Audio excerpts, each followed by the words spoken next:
Hello and আসসালামু আলাইকুম। কেমন আছেন সবাই? আশা করি সবাই ভালো আছেন। আপনাদের সাথে শেয়ার করতে চলে আসলাম আজকে একটি হোমমেড কেকের রেসিপি, যেটা আমি বাসায় অলওয়েজ বানিয়ে থাকি। সো এটাই হচ্ছে আমার জন্য মেজারমেন্ট কাপ। আড়ংয়ের এই কাপটা আমি অলওয়েজ ইউজ করে থাকি কেক বানানোর জন্য, তাতে করে হচ্ছে আমার 3টা ডিম লাগে। আর মেজারমেন্ট এই কাপটার একটু কম, মানে একটু অণু রেখে আমি তেলটা নিয়ে নিই, সয়াবিন তেল। আর তারপর হচ্ছে এই কাপের মেজারমেন্টেই মানে যেরকম যতটুকু আমি তৈল নিয়েছি ততটুকু চিনি। হ্যাঁ, তারপর এই 3টা মিশ্রণকে ভালো মতো আপনি কাঁটা চামচ থাকলে কাঁটা চামচ, বা আপনার কাছে যদি এই ধরনের স্পুন থাকে বা যদি মেশিন থাকে ইলেকট্রিক, সেটা দিয়ে ভালো মতো ব্লেন্ড করে নেবেন। আমার কাছে ইলেকট্রিক মেশিন আছে, বাট আমি সবসময় ইউজ করি না, আমি হাত দিয়েও ভালো মতো ব্লেন্ড করে নিতে পারি। সো তারপর যা যা দিয়ে দিবেন, এটার ভিতরে হচ্ছে 1 চামচ পরিমাণ গুঁড়ো দুধ, 1-2 ফোঁটা ভ্যানিলা এসেন্স আপনার স্মেল অনুযায়ী।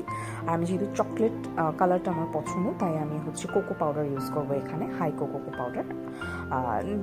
এগুলো যেহেতু সবসময় রেগুলার ইউজ হয় না, তাই আমি আসলে এই নর্মালটা ইউজ করতে প্রেফার করি, বিকজ অনেক বড় একটা কিনে রেখে কোনো লাভ নেই, বাসায় কেউই খায় না চকলেট সিরাপ বা চকলেট এইসব কিছু বানিয়ে। তারপরে হচ্ছে 1 চামচ বেকিং পাউডার।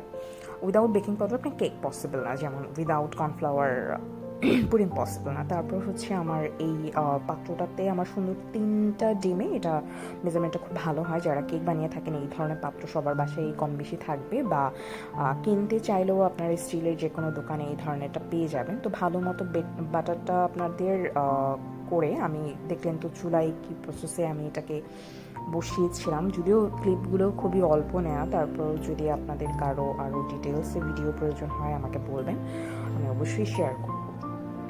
তো আমি একটা অনেক বড় পাত্রে অ্যাকচুয়ালি দিয়েছিলাম গরম করে, যার উপরে হচ্ছে পাতিল রাখি না আমরা স্টিলের, সেটার উপরে, যাতে করে হিটটা ভালো আসে। আর দেখতেই পাচ্ছেন আমার কেক মাসাল্লাহ কতটা